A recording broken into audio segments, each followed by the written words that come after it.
Hello. Hello मेरे प्यारे प्यारे दोस्तों, आपका मेरे चैनल में स्वागत है।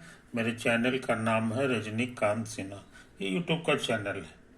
इसमें हम वीडियो का थंबनेल देखे होंगे, जिसका जिसका टाइटल है BIT टॉपर इन ₹500। 500 रुपया जमा करना मेरे दोस्त, और उसके बाद जो है जिंदगी का लाजवाब बात, IIT में टॉप करने का सुख प्राप्त करो, है कि नहीं।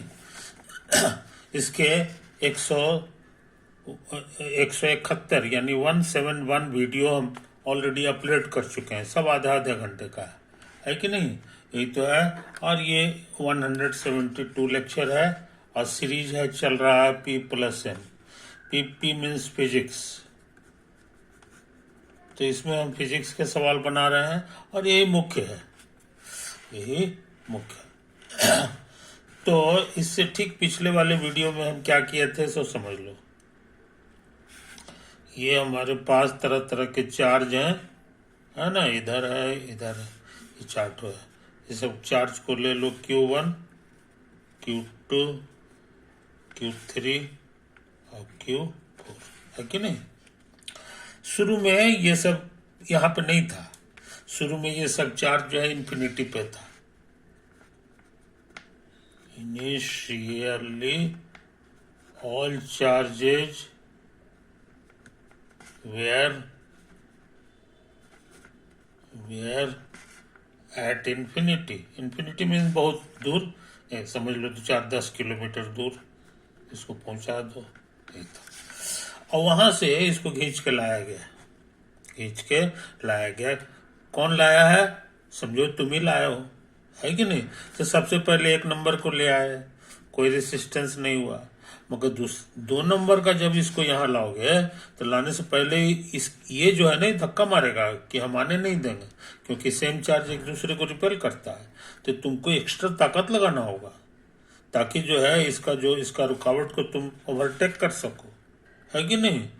तब जाकर के ये यहाँ आएगा। तो तुमको वर्क करना होगा, पॉजिटिव वर्क करना होगा। पॉजिटिव वर्क का मतलब है तुम्हारे शरीर से पसीना बहेगा मोटा मोटी, और उसी तरह से इसको लाने में ये दोनों रुकावट पैदा करेगा। तब जो है फिर होगा, तो फिर पसीना बहेगा, है कि नहीं। फिर तुमको काम करना होगा पॉजिटिव वर्क, और उसी तरह से इसको लाने में भी पॉजिटिव वर्क करना पड़ेगा। ये सबसे ज्यादा करना होगा, क्योंकि ये तीनों रुकावट डालेगा। तो ये जो कन्फिगरेशन ऑफ चार्जेज है, कन्फिगरेशन ऑफ चार्जेज है, इसको अरेंज करने में, मतलब ऐसा बनाने में जो है मेहनत करना पड़ता है ना। तो किसको? तो work done by agency, work done by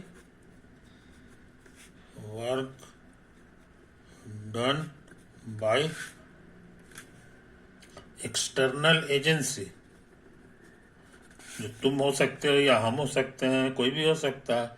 external agency, short में इसको हम लोग लिखते थे ये कितना होता है, इसका फॉर्मूला हम लोग खोजे थे। वो था 1/4πε0। आइए Q1 ले लो, Q1 दो ठो को, कोई 2 ठो को ले लो, इसको ले ले। तो इसके बीच की जो दूरी है ना, ये हम लोग R12 लिखेंगे। उसी तरह इसके बीच की जो दूरी होगी वो लिखाएगा R13। इसके बीच की जो दूरी होगी वो लिखाएगा R23। इसके बीच की जो दूरी होगी वो लिखाएगा तीन नंबर ना जी, 3-4, है कि नहीं। इसके बीच की जो दूरी होगी वो कहला जाएगा R14। जितना जोड़ा है सब बना लो, है कि नहीं। इसका भी बना लिए, इसका अब ये वाला भी बनेगा, ये वाला। तो ये कहला जाएगा 2 और 4 के बीच की दूरी, etc। तो सारे जोड़े का हिसाब किताब कर लो। तो हम लोग ले लें 1 और 2 का। तो 1 और 2 ये दूरी है, इसमें चार्जेज क्या है, Q1 Q2, दोनों को गुना करना पड़ता है, और फिर प्लस। उसी तरह से इसका भी कर लो, 1/4πε0, और ये 2 और 3 है, है कि नहीं, और इनके बीच की दूरी है R23। तो यही खतरनाक फॉर्मूला है, तो हम लोग लिखते हैं और सबके लिए करना होगा, सबके लिए। लास्ट में ये वाला कर लो, समझे कि नहीं, ये सबके लिए करना होगा। इन लोग टोटल के वो होगा सो समझ लो, इन लोग टोटल जो होगा, टोटल फोटो बनाए 4 चार्ज, तो 4 चार्ज में से कोई भी 2 चार्ज ले लो तो उसको चुनने का तरीका इतना होता है 4C2, समझे कि नहीं। अगर मन से पढ़े हो गया अलजेब्रा, परमुटेशन कॉम्बिनेशन, तो इतना के बराबर हो जाता है, समझे कि नहीं। इसको फैला दो, 2 गुना 1, 2 फैक्टर है तो इसको भी 2 फैक्टर होगा। अब कटिंग सेटिंग करोगे तो 6 ठो आएगा, ये कुल मिला के 6 टर्म होगा, समझे। उतने ही वर्क डन करता है एक्सटर्नल एजेंसी, बात समझे। ये इसका ही पुराना फॉर्मूला है, ये हमारे लिए फॉर्मूला है, इसी से हमको सवाल बनाना है। क्लियर हुआ ये चीज। अब 6 ठो कौन कौन है तो आप देख लो, गिन लो, हम तो यहीं पे तो गिना देते हैं। 2 ठो यहाँ हो गया, है कि नहीं, ये है ना, इसका सबके साथ करो तो 1 2 3 ठो इसके कारण हो गया। फिर इसके कारण करो 2 वाला, तो 1 2, तो 3 और 2 5 हो गया। अब इसके कारण करो तो 1 ठो आएगा। तो इस तरह से 6 ठो आया है, और सच में 6 ठो आएगा। 1 2 1 3 1 4, 2 3 2 4 और 3 4 हो गया, सब फिनिश। तो कहने का मतलब ये है जनाब कि इसमें 6 टर्म आएंगे, उसको निकालने का ट्रिक यही है 4C2। इसके बारे में हम बाद में बात करेंगे, ये फॉर्मूला से शायद हम सिखाया हुआ है, और नहीं भी है तो हम बता देंगे कि कैसे आता है, कोई दिक्कत नहीं। तो इन बातों को समझ लो मेरे यार। अब हम चाहते हैं वो सवाल को बना लेना जो हम पिछले बार लिखे थे मगर बना नहीं पाए थे, इसलिए अब दोबारा इसको उतारेंगे नहीं। ये देखो यही क्वेश्चन था, यही क्वेश्चन था, ये देखो यही कन्फिग्रेशन है 3 चार्ज का। एक चार्ज है 2.0 इंटू 10⁻⁻5 कूलम, दूसरा चार्ज है ये है 4 इंटू 10⁻⁻5 कूलम, 3 इंटू 10⁻। ये तीनों चार्ज है, तीनों चार्ज को इकट्ठा करने में मेहनत करना होगा। एक ठो को तो अपने आप ले आओगे, और बाकी दोनों इसको लाने में जो है ये रुकावट डालेगा, तो पॉजिटिव वर्क करना होगा। अब फिर ये दोनों है अब रुकावट डालने वाला, अब इसको इन्फिनिटी से यहाँ तक लाओगे फिर तुमको काफी मेहनत करना होगा, है ना। तो ये चीज, तो टोटल कितना वर्क डन तुमको करना होगा, यही इस क्वेश्चन में पूछा गया है कि इसको निकालो। तो वर्क डन बाई इसमें नहीं लिखा हुआ है, बाई जो है छिपा दिया, समझे कि नहीं। तो यहाँ पे तुम अपने तरफ से नोट कर लो, by external agency. External agency ने कितना मेहनत किया है इन असेंबलिंग द 3 चार्जेस, है ना। इसके बाद से ये इक्विलैटरल ट्रायंगल है, मतलब 10, जैसे इसको 1 कह दो, चार्ज नंबर 2 कह दो, और ये चार्ज नंबर 3, तो ये कहला रहा है 1 2 R12, 1 और 2 के बीच का दूरी, और 2 और 3 के बीच का दूरी ये है R23 है, और ये तुम्हारा है R31। तो सब हो गया। अब इसको जो है इसी तरह का बना दो तो रिक्वायर्ड वर्क डन होगा। तो हम आंसर करने जा रहे हैं, required work done by external agency. External agency हम हो सकते हैं, या तुम हो सकते हो, या तुम्हारा दोस्त हो सकता है, जिसने भी इसको निर्माण किया है उसके द्वारा। जैसे मकान है ना, मकान तो बन गया, लेकिन किसी ने पसीना जरूर बहाया है, उतना ऊंचा मकान कैसे बन जाएगा। तो वो मजदूर जो रहता है वो work done, positive work done करता है, जिसके कारण जो है उसका पसीना बहता है, तब कहीं जाके मकान बनता है कि नहीं। उसी तरह से इसका निर्माण करने वाला जो भी होगा उसने कितना मेहनत किया है ये निकालना है। तो इसका फॉर्मूला हम खोज दिए, 1/4πε0 तो लिखना ही है, इनटू ये दोनों के कारण। तो ये दोनों कारण ही लिखा हुआ है 2.0 इंटू 10⁻⁻5 कूलम, और दूसरा चार्ज लिखा हुआ है 4 गुना 10⁻⁻5 कूलम। अब बाई इसकी दूरी, दूरी का स्क्वायर नहीं, सिर्फ दूरी बस।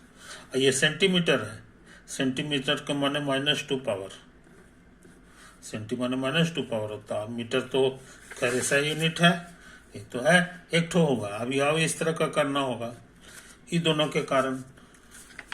तो कहोगे 1/4πε0, ये 4 गुना 10⁻⁻5, इसका है 3 इंटू 10⁻⁻5। अब इसका दूरी वही 10 सेंटीमीटर, तो 10 हो गया, और सेंटी माने -2 पावर। अच्छा, अभी एक जोड़ा और है, ये देखो ये वाला, तो ये 4πε0, और उसके बाद दोनों चार्ज को गुना करो, -5, और दूसरा चार्ज है 3 इंटू 10⁻⁻5, अब बटा दूरी, दूरी माने 10 सेंटीमीटर, ये तो है। अब इसको कैलकुलेट करना है, कैलकुलेट करना है, तो 1/4πε0 सब में है, कॉमन ले लो। अच्छा, और नीचे जो है ये कुल मिला के -1 पावर है कि नहीं, तो 10⁻⁻1 भी कॉमन आने वाला है। अच्छा, और 10⁻−10 भी कॉमन आने वाला है, इस सब में है। देखो अब बच गया सिर्फ क्या क्या चीज, 4 दूना 8, 4 तिया 12, और 3 दूना 6, समझे कि नहीं, कितना काम करना पड़ा। इसका वैल्यू याद होगा, 9 इंटू 10⁻9 होता है। ये ऊपर चला गया है, कट छट के हमको लग रहा है 10⁻−9 पावर बचेगा। अब 12 8 20 6 26, समझे, कोई दिक्कत। तो ये आपस में कट गया, बाकी बच गया 9 गुना 26, और ये वर्क डन का यूनिट होता है जूल, है ना, ये तो हो गया। और नहीं तो न्यूटन इंटू मीटर भी लिख सकते हो, मगर इसी को शॉर्ट में जूल लिखा जाता है। तो 9 छक 54 के 4,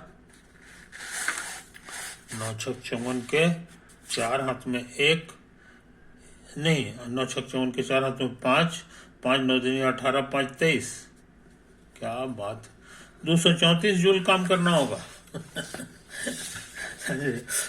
ये चार्ज को यहाँ जो है, एक चार्ज यहाँ है, एक चार्ज यहाँ है, अरे ये तो नहीं, इसमें इस क्वेश्चन में एक चार्ज लाल वाला है, एक हरा वाला है, और एक काला वाला है, तीनों को बहुत दूर से ढो करके लाओ यहाँ, है कि नहीं। आप कहोगे कि लाने में जो है रास्ता तरह तरह का ना हो सकता है, तो वर्क डन तरह तरह का होगा, ऐसा नहीं है। ये इलेक्ट्रिकल फोर्स है, तुम सीखे इलेक्ट्रिकल फोर्स में जो है वो रास्ता पर डिपेंड नहीं करता, किसी भी रास्ता से आओगे बराबर बराबर काम करना पड़ेगा, है कि नहीं, पाथ पे डिपेंड नहीं करता है। तो ये डिफिकल्ट सवाल हम लोग कर लिए मेरे दोस्त। ओके, अब क्या करें, अब जो है एक काम और करना चाहते हैं, है कि नहीं, एक काम और करना चाहते हैं, समझे। एक क्वेश्चन पहले लिख लें,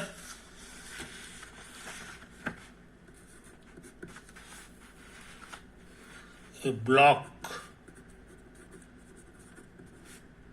of mass, a block of mass m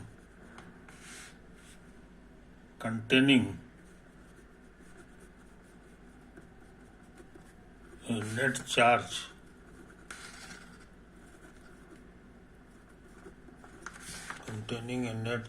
Q is placed on a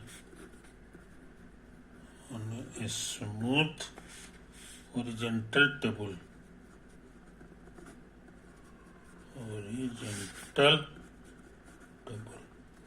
समझे, which terminates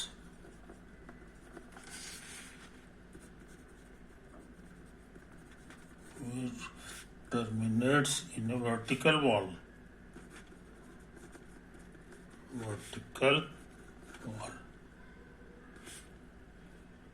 as shown in the figure,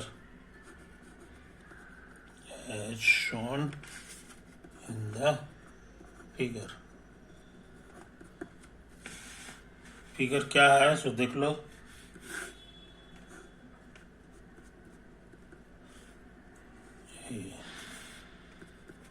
ये टेबल है, हॉरिजॉन्टल है, स्मूथ है। इसी पे एक ब्लॉक रखा हुआ है, ये एक ब्लॉक रखा हुआ है, समझे। और इसमें दोनों चीज है, इसका मास भी है और इसमें चार्ज भी है, समझे। मास m है और नेट चार्ज Q है इस पर। और यहाँ पर एक फील्ड का भी फोटो बनाया है कि इलेक्ट्रिकल फील्ड है, इलेक्ट्रिकल फील्ड है इस डायरेक्शन में, इस डायरेक्शन में ये इलेक्ट्रिकल फील्ड है जिसको E कह देंगे, है कि नहीं। अच्छा, तो ये चार्ज है, आई फील्ड है। तो इलेक्ट्रिकल फील्ड जो है तुमको पता है, इसको गुना कर देंगे उतना ताकत इस पे लगाएगा चार्ज के कारण। तो इस बात को समझ लो मेरे यार। अब क्या करें, अच्छा, फिर कह रहा है कि इसके बीच की जो दूरी है ये D है, ये फोटो में शो कर दिया, ये दोनों के बीच की दूरी अभी दूरी। अच्छा, प्लेस्ड, प्लेस्ड का मतलब हो गया कि अभी ये रुका हुआ है, एट रेस्ट। अच्छा, अब उसके बाद कह रहा है the distance, the distance of the block, of the block from the wall, यही है wall. The distance of the block from the wall,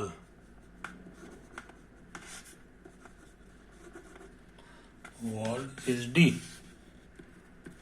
ये D। सच में फोटो में नजर भी आ रहा है कि इससे इसकी दूरी जो है इतना है। अच्छा, उसके बाद लिखता है ए हॉरिजॉन्टल, हॉरिजॉन्टल इलेक्ट्रिक फील्ड,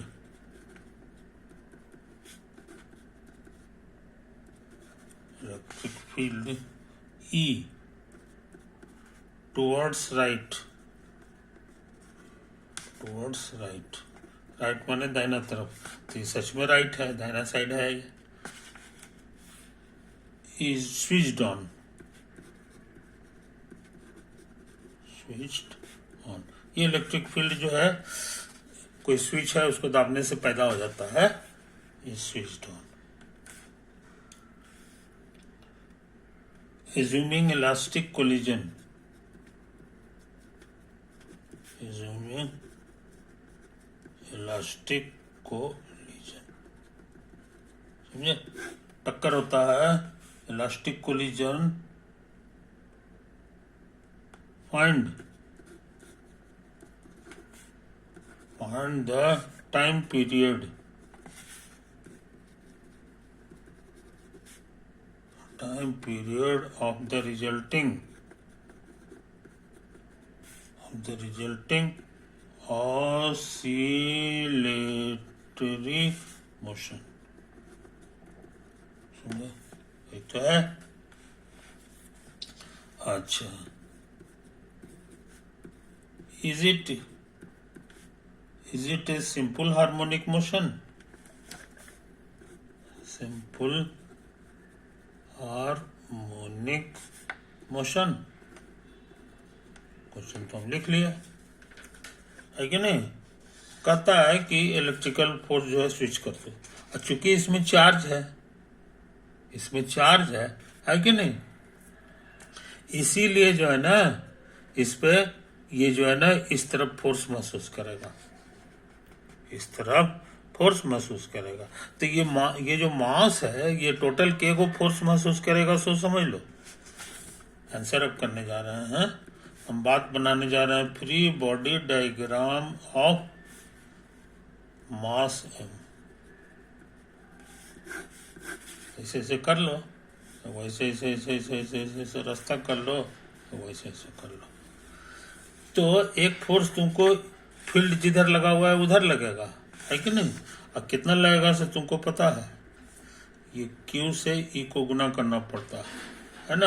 और ये इलेक्ट्रिकल फोर्स है, इलेक्ट्रिसिटी के कारण फोर्स लग रहा है, इलेक्ट्रिकल फोर्स हो गया। अच्छा, और उसमें मास m है तो धरती इसको खींचेगी, किधर खींचेगी तो नीचे खींचेगी। तो यही हमारा जी का डायरेक्शन है, इसमें लिखा नहीं है मगर अंडरस्टूड का लिखा हुआ है। हॉरिजॉन्टल, हॉरिजॉन्टल का मतलब कि ये हॉरिजॉन्टल है और ये उसके साथ 90 एंगल बनाता है। अच्छा, तो ये mg ताकत लगाता है, तो इधर mg ताकत लगा हुआ है जी। अच्छा, और जिस चीज से सटा हुआ है वो भी धक्का मारता है, तो सटा हुआ है टेबल से तो ये धक्का मारेगा ऊपर की ओर। ऊपर की ओर जनरली दो ठो फोर्स मारता है धक्का, एगो इधर मारेगा एगो इधर मारेगा, समझे। तो इधर वाला को हम लोग नॉर्मल फोर्स कहते हैं, हम लोग बोलते हैं इसको नॉर्मल फोर्स। तो इस पे 3 फोर्स लग रहा है कि नहीं। अच्छा, एक और लगता है, एक तो धक्का मारता है ना, तो एक तो ऊपर लगता है, एक तो हॉरिजॉन्टली भी लगता है। हॉरिजॉन्टली इधर होगा चाहे इधर होगा, समझे कि नहीं। अच्छा, इसका फैसला कैसे होगा? इसका फैसला होगा कि ये जा किधर रहा है। अगर ये इधर जाएगा तो फ्रिक्शन फोर्स इधर लगेगा, और अगर इधर जाएगा तो फ्रिक्शन फोर्स इधर लगेगा, है कि नहीं। यही चीज तो है कहानी, मगर हमको फ्रिक्शन पे ध्यान नहीं देना है, कारण यहाँ एक और चीज लिख दिया है, स्मूथ है। स्मूथ है इसलिए इधर हॉरिजॉन्टली कोई फोर्स नहीं लगेगा, बस खाली एन लगेगा। तो यही 3 फोर्स इसमें टोटल लग रहा है, 3 फोर्स लग रहा है। और ये जो है इसी पे मूव कर रहा है, इसी पे मूव कर रहा है। तो इधर वर्टिकली तो नहीं कर रहा, ये इशारा करता है कि ये एक दूसरे को बैलेंस कर दिया। कहने का मतलब n बराबर n हमारा पूरे पूरे mg के बराबर होगा, ताकि ये एक दूसरे को कैंसिल कर दे। तो एक ही फोर्स न लगा, एक ही फोर्स लगा, ये हॉरिजॉन्टली लगा। अब मजेदार बात है, ये कांस्टेंट है, ये जो फोर्स लगा है this is a constant force. अब ब्लॉक का मास जो है m है कि नहीं। इसीलिए इसका एक्सेलरेशन जो इधर होगा वो नेट फोर्स बाय मास होता है, net force horizontally by mass. ये किस चीज का कहना है? By Newton's law, Newton's law, Coulomb's law नहीं। और नेट फोर्स कितना है तो हम लोग ये लिखेंगे, एक एक तो फोर्स है इधर इसी डायरेक्शन में, अब बाय मास हो गया। मास तो यहाँ लिखा ही हुआ है, इसका m मास है, तो ये हो गया। मजेदार बात ये है कि कांस्टेंट है, ये कांस्टेंट है कि नहीं।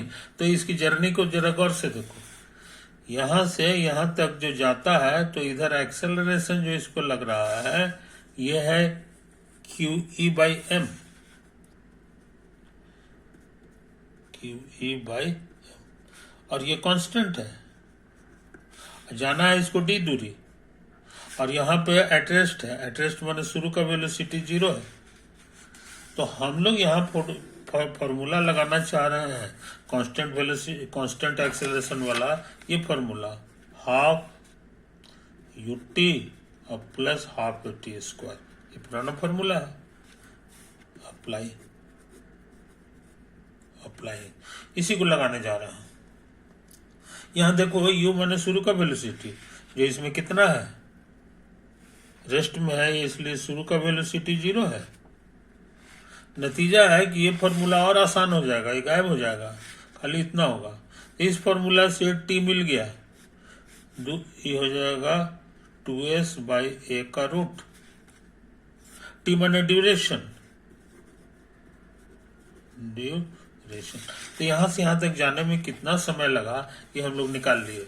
अब कितना लगा सो देखो, यहाँ से 2s, s की जगह हम लिख देंगे यही वाला d। a माने एक्सेलरेशन जो हमारा लिखा हुआ है QE/m, QE/m, आई बस समझ में। ये तो है, इसे पलटेगा तो 2dm/QE आ गया। तो इतना समय लगा, आई बात समझ में। अब कोलिजन कैसा हुआ, जरा बढ़िया से फोटो बना लो।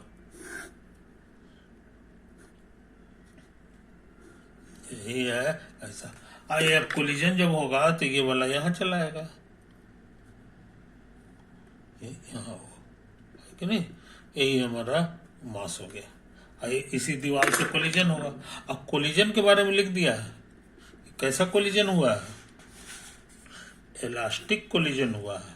इलास्टिक कोलिजन का मतलब हो गया कि जिस वेलोसिटी से ये यहाँ आया है उसी वेलोसिटी से लौट जाएगा, उसी वेलोसिटी से लौट जाएगा। तो अब जो है हम लौटने का एक फोटो बना दें, लौटने का फोटो बना दें।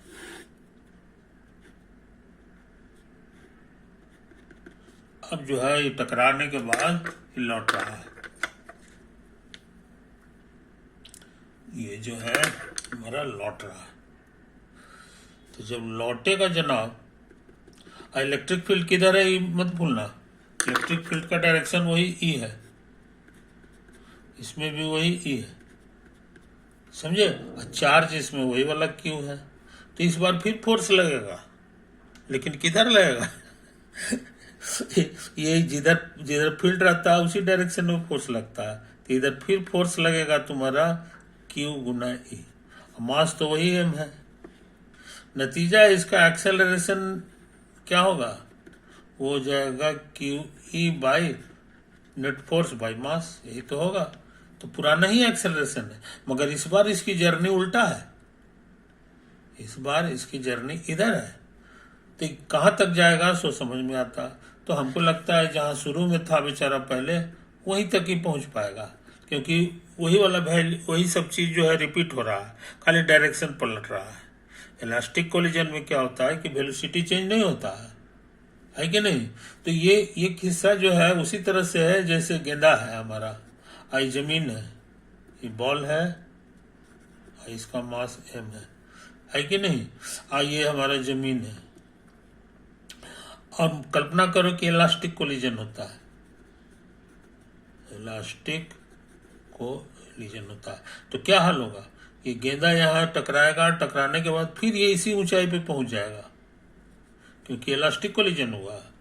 इलास्टिक कोलिजन नहीं रहता तो बीच में खत्म हो जाता। अब फिर गिरेगा, गिरेगा गिरेगा गिरेगा गिरेगा, फिर इसी तरह से ये गेंदा यहीं पहुंचेगा। तो जितना समय आने में लगता है उतना ही जाने में लगेगा। तो एक ऑसिलेशन हो गया, ये देखो ऐसे गया और फिर वहीं पे चला आया, तो इसी का नाम एक ऑसिलेशन है। अब फिर एक बार आया और फिर गया तो दूसरा ऑसिलेशन हो गया। तो ये ऑसिलेटरी मोशन है। ये मोशन जो है ऐसे जाएगा और फिर जो है इसको ये लौटेगा। तो ये ऐसे ऐसे ऑसिलेट करते रहता है गेंदा की तरह, गेंदा की तरह, समझे कि नहीं? अब पूछेगा टाइम बताओ, तो टाइम जाने में लगा था इतना, आने में भी इतना ही लगेगा। तो duration of one oscillation, duration of one oscillation, तो कहोगे इतना प्लस इतना, है कि नहीं? जाने में इतना लगा और प्लस लौटने में भी इतना ही लगेगा। जोड़ोगे तो ये दुगना हो जाएगा, 2 times root over 2dm by Q. 2 को अंदर भेज दोगे तो 4 हो जाएगा, तो 4 गुना 8 हो गया, 8 बटे क्यू। आंसर आ गया। टाइम ऑफ वन ऑसिलेशन का ही नाम है सिंपल टाइम पीरियड। फिजिक्स में इसको कहा जाता है टाइम पीरियड। आई बात समझो। तो टाइम पीरियड इसके ऑसिलेटरी मोशन का है, टकराएगा फिर आएगा फिर आएगा, ये इतना ही है। एक चक्कर में जो है, एक चक्कर में इतना ही समय लगेगा, इसी का नाम टाइम पीरियड है। तो ये सवाल बन गया, कहता है रिजल्टिंग एक ऑसिलेटरी मोशन होगा, समझे कि नहीं? अच्छा, अब इसमें एक कुछ ही लगा दिया है कि क्या ये सिंपल हार्मोनिक मोशन है? सिंपल हार्मोनिक मोशन भी ऑसिलेटरी होता है, तो कहीं ये तो कहीं वही वाला तो नहीं है। तो मेरा कहना है कि ये वैसा नहीं है, कारण कि सिंपल हार्मोनिक मोशन का इक्वेशन याद होगा, ऐसे ऐसे लिखा था, x डबल लॉर्ड और माइनस ओमेगा स्क्वायर एक्स। समझे, यही फॉर्मूला होता था, समझे कि नहीं। इसमें जो है ये वाला एक्स एक्सेलरेशन को रिप्रेजेंट कर रहा है, एक्सेलरेशन को रिप्रेजेंट कर रहा है कि नहीं। और ये जो है एक्स बता रहा है कि हर जगह सेम नहीं होगा, एक्सेलरेशन कांस्टेंट नहीं है, समझे कि नहीं। जगह बदलेगा, एक्स बदलेगा तो ये भी बदल जाएगा। और हमारा एक्सेलरेशन जो आया है वो देखो यही है, क्यू ई बाई एम, जो कि कांस्टेंट है, ये कांस्टेंट है। ये जबकि एसएचएम में जो है सिंपल हार्मोनिक मोशन में कांस्टेंट नहीं रहता है, यहाँ पे वेरिएबल एक्स लगा हुआ, समझे। तो इन बातों को समझ लो मेरे यार। तो ये इसीलिए ये इसका जवाब है नॉट। ये जो छोटा सा पार्ट है ये कहना कि सिंपल हार्मोनिक मोशन नहीं है। इसी सेंस में कहा जाता है कि क्या सारा जो है oscillatory motion simple harmonic motion होता है, तो उसका जवाब है नहीं, उसका जवाब है नहीं, सबके सब नहीं होता है। पेंडुलम से लटका के ऐसे घुमाओगे तो वो आ जाएगा एसएचएम, ऐसा इक्वेशन आ जाता है। लेकिन ये वाला केस भी ऑसिलेटरी है, लेकिन यहाँ कांस्टेंट है एक्सेलरेशन, इसीलिए ये ऑसिलेटरी है मगर सिंपल हार्मोनिक मोशन नहीं है, एसएचएम नहीं है ना। तो बहुत इंपॉर्टेंट काम हम लोग कर चुके हैं मेरे दोस्त। उम्मीद है तुमको ये अच्छा लगा होगा, है ना। ओवर।